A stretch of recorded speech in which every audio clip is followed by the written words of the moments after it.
DZ City, Radyo Patrol, alas 12, huli na sa balita, huli rin sa paglilingkod, DZ City, Norelia! News ko po! Balitang trending ngayon, hashtag News ko po! kasama sina DJ Gab, DJ Eli, DJ Mitch at DJ Royce. At ito ang News ko po! para sa mga trending na balita ngayong umaga. Pagtaas ng presyo ng bawang, patuloy pa rin. Hazing, patuloy pa rin iniimbestigahan. Salisigang, nauuso na naman. Pagpapahiya ng Paris sa Cebu, inaksyonan na. Iringan sa pagitan ng Israel at Palestine, lumalala. Nalalapit na opening ng UAAP Season 77, pinaghahandaan na.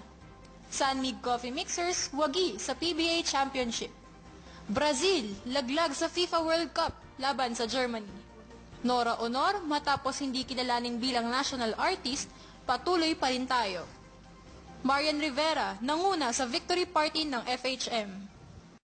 Pumapalo pa rin sa 280 pesos per kilo sa Metro Manila ang bawang na halos kasing mahal na rin ng mga imported na bawang na nasa 290 hanggang 300 pesos per kilo. Pero good news dahil ngayong linggo ay inaasahang bababa na ang presyo ng mga bawang sa bansa. Sa ngayon ay patuloy na nag-iikot ang mga rolling store ng Department of Trade and Industry or DTI para magbenta ng lokal na bawang mula sa mga lalawigan sa mas murang halaga. Actually, DJ Gab, sapat naman yung supply ng mga lokal na bawang ayon sa Department of Agriculture. Sa China at saka sa Taiwan, kung saan kumukuha tayo ng imported na bawang, 300 per kilo lang yung presyuhan nitong mga nakaraan. Yung local naman, yung sariling atin, pumapalo lang sa 200 per kilo. Anong masasabi mo dito, DJ Gab? Masasabi ko, sa malamang dumadami aswang sa Pilipinas kasi kakailanganin mo ng maraming bawang, di ba? Pero hindi kasi kung iisipin mo, alam mo, pinapapatay ng mga, di ba bawang naman, gamitin mo ng sibuyas, batuhin mo, hindi mo naman papatay. Pwede. Hindi naman mamamatay yung aswang o papaiyakin mo, di ba? Kaya mo bawang. Pero puwera biro, feeling ko, katulad nga na napanood ko sa news isang araw, sa tingin ko sa akin lang, merong nagmamanipula ng paglalabas ng supply niyang bawang eh. Di ba? Kasi iisipin mo, kung marami tayong supply, hindi naman yung tataas ng ganyan eh. Di ba? Hindi naman manloloko yung mga nagsasaka ng mga bawang para ontian nila yung tanim nila, di ba? So, yun lang. Sa tingin ko talaga meron talaga nagmamanipula ng supply ng bawang eh. Yun lang akin, DJ Eli.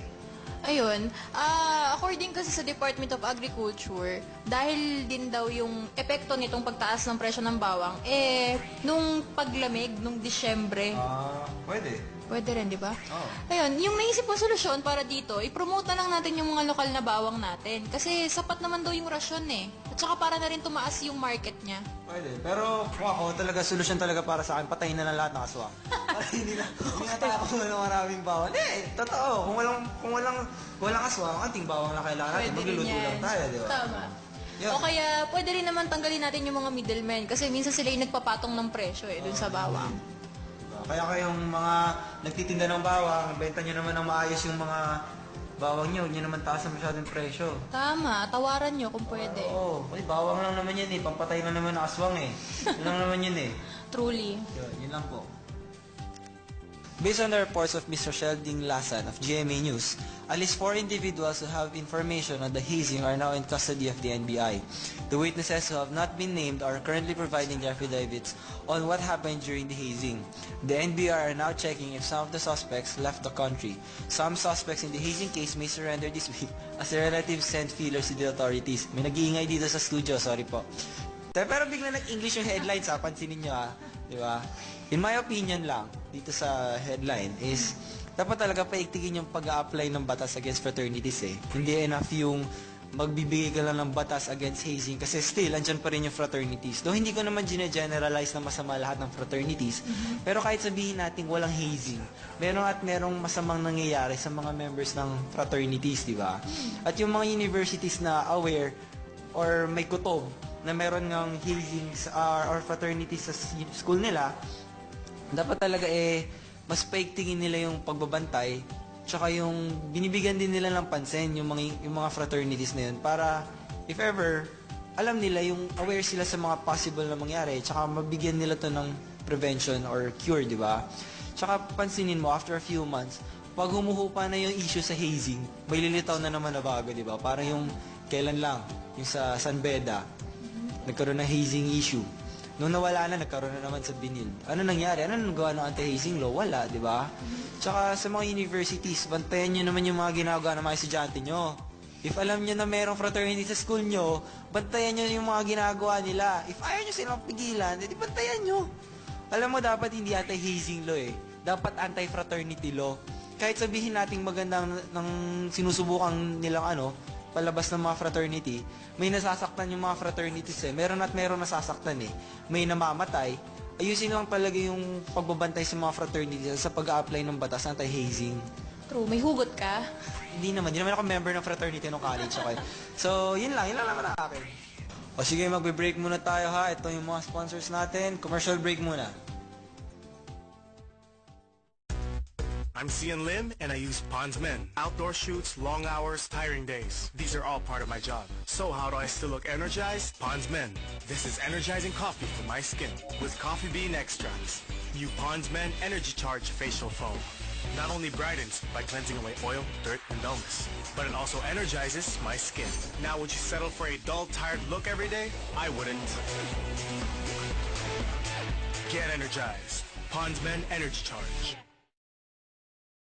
May loud at merong loud! May bling at merong doggy bling? Ano man ang hanap mo, you can always find the right seller at ayosdito.ph. Sa ayosdito.ph, we review every item bago lumabas online para sure ka na ang mga deals na makikita mo ay deals na mapagkakatiwalaan. ayosdito.ph. Real people, real deals. Balita ko may bahay ka na. Akala ko down payment lang ihahanda namin, pwede ka nang mag-home loan.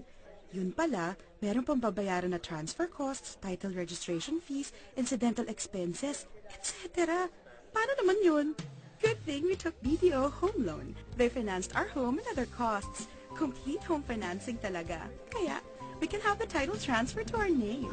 Kaya call BDO for complete home financing. Apply now. Call 631-8000 for details or visit BDO branch nearest you. Isang taon pa lang ako, nasundan na ni Toto. Grade 2, 8 taon pa lang, 4 na bata ang inaalagaan. Grade 6, 12 na ako, kasing dami na ng pamilya ko. Sabi mo, pasensya na, walang pera, kaya mag-drop out ka. Ina ko, sabi mo, kami mahal nyo. Ari ko, pati kayo nagplano. Sana hindi gutom at nag-aaral pa. Alaga't malusog ang buong pamilya. Ang planadong buhay ay maayos na buhay. Subok ang tibay nating mga Pinoy. Nahangiting kumakayod. Nakangiti sa mabibigat na pagsubok ng buhay. Kita sa ngiti ang taglay nating tibay. Ngiting alaga ng happy. May maximum fluoride protection na nagpapatibay ng ngipin at nagbibigay pa ng fresh breath. Kaya anumang oras, handa tayong umiti. Ngiting Pinoy, ngiting happy. And we're back. Noong isang araw lang ata yun, narinig ko sa news nung pauwi ako. May dalawang matanda daw na biktima ng salisigang. Pero yun, maski matatanda, di man lang pinagbigyan. Grabe. Di bale, ito yung kwento. Di kumakain daw sila sa isang restaurant. No? Hindi na sinabi kung saan. Basta kumakain daw.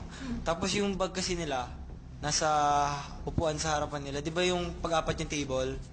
Yung dalawahan, tapos apat yung upuan, tapos dalawahan siya. Doon sa harap nila. Di yan nangyari nun. Merong lumapit sa kanila, sa likod nila, di naman nila napansin. Tapos biglang may nagtapo ng tubig. Pagtapo ng tubig sa likod ng matanda, biglang sabi, ate, sukli po. Di syempre magtataka yung matanda, anong sukli? Di lumingon sila. Paglingon nila, sabi na lang nung lalaki sa kanila, ate, yung bag nyo wala na. Di pagtingin nila, wala na nga yung bag nila. Tapos yun, buti na lang nakuha sa CCTV, nakita na 5 pala sila doon. Yun lang, malabo. Alam mo naman, CCTV, ng mga ganyan, malalabo. Di babae yung kumuha ng bag, grabe talaga. Kaya kayo po, mag-ingat po kayo sa mga gamit nyo. Huwag nyo ilalayo sa inyo, huwag nyo ilalagay sa harap nyo. Yakapin nyo kung kailangan. To, DJ Gab, alam mo ba yung balita na yung paring na mahiya sa Cebu, sa dalagitang ina, sa Binyag, trending siya ngayon? Nagte-trending siya ngayon sa internet, sa mga social media. Ayun, trending ngayon ang kumakalat at pinag-uusapang video ng isang pari sa Cebu City na nanermon at namahiya ng isang dalagitang ina na nagpabinyag ng kanyang anak. Agad namang humingi ng tawad ang pari at nagbigay ng apology letter sa babae. Ngunit hindi pa raw ito sapat sa pamamahiyang ginawa niya. Aniya, nais niyang humingi ito ng tawad sa kanya ng personal. Ito ang mga ilan sa sinabi ng pari. Tong bata, walang kasalanan, pero ang babae at lalaking gumawa nito ay hindi pa ikinakasal. Sila ang nabubuhay sa kasalanan. Nadadamay ang bata sa disgrasya. Tsaka ito pa isa. Kristiyano ka ba? Pinagmamalaki mo ba na meron kang anak pero walang asawa? Dapat ikahiya mo yan. Grabe. Paano naman naging pari yan? Di ba parang pagpari yan? Kahit anong kasalanan mo, pagbibigyan ka eh. Oo. Pari ba talaga yan? Siguro, maganda naman yung sa side siguro ng pare, parang ang gusto niya iparating magandang intention niya na parang pangaralan. Siguro, pumangit lang yung pagkakasabi niya. Oo, sumobra lang. At saka, ang balita ko, nag-apologize na rin si father after niya magbigay ng apology letter. Ng personal, pumunta siya sa bahay mismo ng babae para humingi ng tawag. Tapos, ayun, okay naman nata sila ngayon. Pero umaalma ngayon yung Commission on Human Rights kasi sobra yung mga sinabi o binitawang salita nito ni father dun sa babae. Yung apology sa ganyan eh, di ba? Kasi parang papansinin mo, pumunta ka dun para magpabinyag ng anak mo. Tapos ganun yung sasabihin sa'yo ng pare. Sino ba namang magulang hindi maiinis dun sa ganung sagot ng pare? Lalo na pari pa yung nagsabi, di ba? You would not expect a priest to say those kinds of words sa'yo. Diba? English, no? May hugot ka na naman, Gab. Di pa ako galit. Pero grabe lang talaga, promise. So, yun lang akin. Para sa Global News, mahigit 20 ang patay matapos maglusad ng airstrike sa Gaza ang Israel. Pangatlong araw na ngayon ang pagpapaulan ng rockets ang Israel sa Gaza. Ayon sa mga detalye, nagugat ang gulo dahil sa umanong panghihidnap at pagpatay ng mga Israeli ng mga taga-Gaza na agad namang ginantihan ng Israel hanggang sa mauwi sa gera. Alam mo, DJ Eli, honestly, I can't find any reason naman para umabot sa gera yung away ng Israel sa Gaza, di ba? Kasi kung tutusin, pwede naman nilang pag-usapan yan na in a diplomatic way. Parang Pilipinas at China, pero syempre, kailangan magpansinan sila, di ba? Papansinin ng Israel yung petisyon ng Gaza, hindi katulad ng China, hindi tayo pinapansin. Kasi pansinin mo to. The reason why these two countries started fighting is because nang kidnap ang taga-Gaza ng Israeli. Tapos pinatay nila. Nagalit ang mga taga-Israel, nang kidnap ng taga-Gaza, tapos sinunog nila yung kinidnap nila. Then came a rain of missiles. Hindi naman sa mababawang reason, pero no need for war naman, di ba? Parang ano lang, panagutin na lang nila yung mga kidnappers, tsaka itigil na lang yung gerang yan. Ang daming nadadamay. Tapos, ano ba yan? Enough with the war, guys. Come on, World Cup po. Ano ba yan? May mga nagsisipaan ng bola. Di ba, peace muna tayo. Panoorin muna natin sila magsipaan ng bola. Di ba? Anong masasabi mo, DJ Ella? Tsaka ang dami-daming taong nadadamay. The more na may namamatay, mas lumalala yung galit nila sa isa't isa. Nire-resolve nila yung problema by bombarding each other. Missile dito, missile doon, bomba-bomba, all over the world.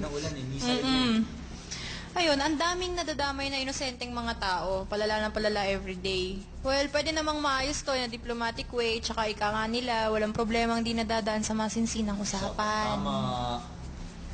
O, break muna ulit tayo. Nahihina kasi si DJ Gab. Magbabalik kami ha. Diyan lang kayo.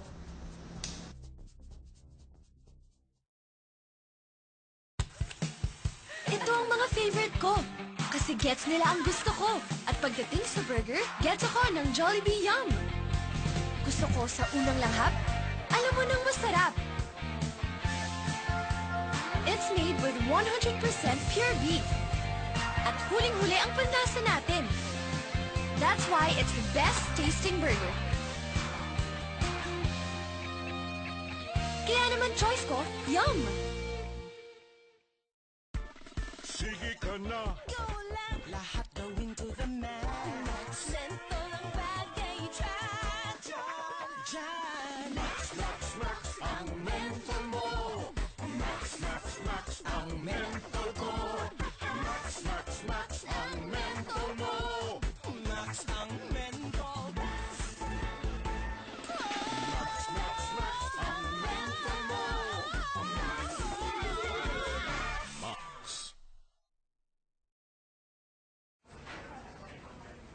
Pare, konti na lang pera ko. Ako din eh. Kakain pa tong mga to. I hate feeling empty pa naman. Uy, sa McDo, 75 pesos lang ang one-piece chicken McDo with flow. Tapos 50 pesos lang yung crispy chicken fillet with soft drink. Dapat sa McDo tayo. Sanay kain. Masisihan ang mga pitaka nyo sa Chicken McSavers ng McDonald's. Sa sarap at sulit, aaraw-arawin mo. Kundi dito tayo nag-lunch.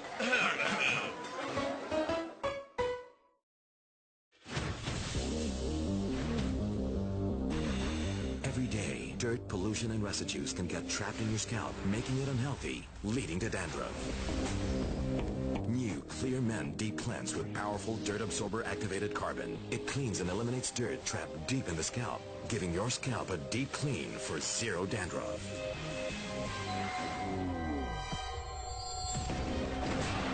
New Clear Men Deep Cleanse for zero dandruff. Ikaw ang kanlungan ng nangangailangan. Ikaw ang pag-asa at kinabukasan. Haplos mo ay lunas sa bawat bagal. Salamat sa iyong dampi ng pagmamahal. PCSO.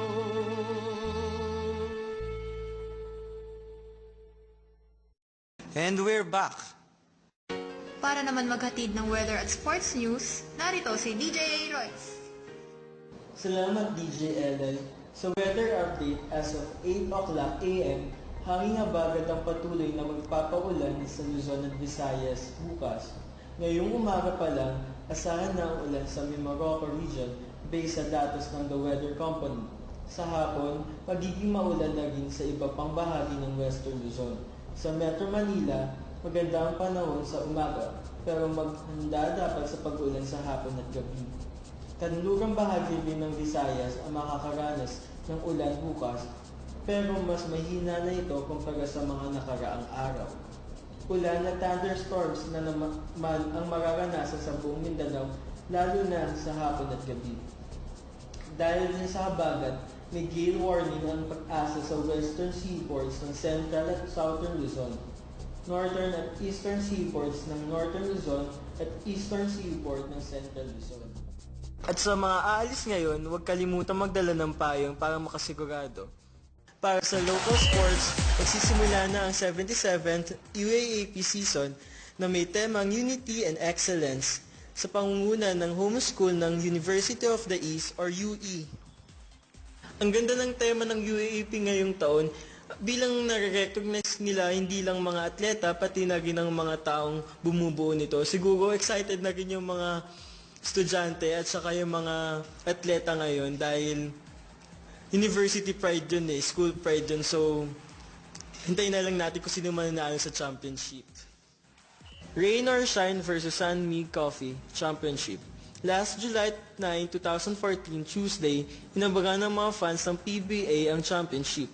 Higit 23,234 na fans ang dumagsa sa Araneta Coliseum upang panoorin ang laban ng Sunmi Coffee at Rain or Shine. At ang nanalo ng last Tuesday ay ang Sunmi Coffee na may score na 92 at Rain or Shine na may score na 89. Sa mga fans at sa team ng Sunmi Coffee, congratulations! Napanood ko nga yung game, sobrang crucial. Hindi mo talaga malalaman kung sino yung mananalo kasi sobrang galing nila parehas. Tapos, congratulations ulit Sunmi Coffee. At para naman sa foreign sports, Brazil nilampaso ng Germany. Nanalo ang Germany kontra sa kapunan ng Brazil sa final score na 7-1 dahil sa pagka-injure ng Brazilian player na si Neymar. At dahil sa pagkapanalo ng Germany, na-secure na sila sa pagkapwesto sa FIFA World Cup Finals. Para sa mga trending showbiz balita, narito si DJ Mitch. Salamat DJ Eli. Nora Honor, inaming nasaktan siya sa pagkakatanggal ni Pangulong Aquino sa pangalan niya bilang national artist. Ayon kay Pinoy, ang pagiging national artist ay pagiging isang modelo. At nakonvict si Nora sa drugs kaya hindi nito isinama ang pangalan ni Nora bilang national artist. Ngunit, hindi ito naging hadlang sa kanya upang huminto sa pagtatrabaho. Laking pasasalamat at tuwa pa ni Nora sa pagkilala ng mga kababayan natin sa larangan niya sa pag-arte. Sabi din niya na kahit walang tropeyo, sapat lang ang suporta at paniniwala na ibinibigay at pagkilala sa kanya ng mga kababayan bilang isang artista ng bayan. Ano ba ang basihan ng pagkilala bilang national artist? Di ba kung ano at gaano kalaki ang nai-contribute ng isang artista sa industriyang ito? At ang suporta ng mga tao sa kanya, kitang-kita mo na talagang malaki ang naging kontribusyon niya. Lalong-lalo na sa bansa natin. Dahil ang mga pelikula niya, hindi lamang dito sa bansa natin, kinilala maging sa ibang bansa. At isa pang trending balita, umuulan ng sexy celebrity sa FHM Victory Party sa Pasay World Trade Center na ang tema ay Music Icons. Kahit na umulan ay dumagsa pa rin ang mga fans. Rumampa ang mga pinakamagagandang babae sa Pilipinas. Olay sa mga guys na lumagpas ng etablado ang mga tinanghal na 100 Sexiest Woman in 2014.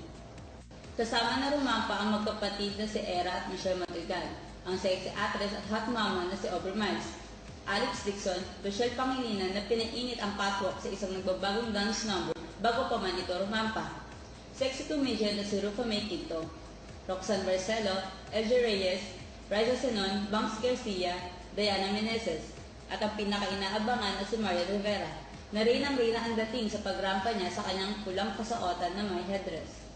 Sa ikatlong pagkakataon ay itinanghal ang kapuso primetime queen na #1 sexiest woman noong 2008, 2013 at ngayong taon 2014. Nagpapasalamat naman ang aktres sa mga bumoto at tumangkilik sa kanya bilang tanghaling na pinaka-sexing babae sa bansa sa 3 taon. Kitang-kita naman na talagang napaka-sexy ni Marian Rivera at napakaganda pa nito. Deserve naman niya talaga ang makapasok at maging #1 sexiest woman. At yan ang mga trending showbiz balita ngayon. Ako si DJ Mitch para sa News ko po. At yan ang mga nagbabagang balita ngayong umaga. Kami po ulit si DJ Eli, DJ Gab, DJ Mitch, DJ Royce, na nagsasabing, mahal na mahal namin kayo. Sana mahal nyo rin kami. We love you. News ko po! Balitang trending ngayon. Hashtag News ko po!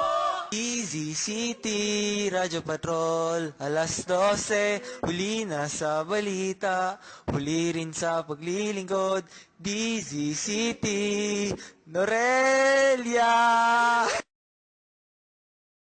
This is a message from the resistance. Here's to the end of low-cost plans with fixed surfing hours. It's time to resist uniformity. Resist with a new tattoo consumable postpaid plan $299.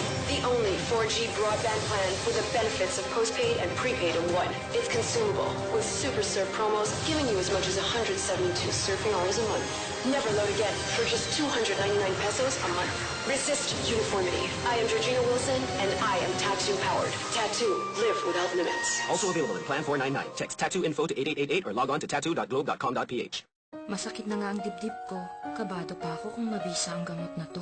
Alam ni Doc yan. Kaya sa reseta niya, una ang generics. Basta generics, the Generics Pharmacy. Sa reseta ni Doc, una ang generics. The Generics Pharmacy. Sa reseta ni Doc, una ang generics. Basta generics, the Generics Pharmacy.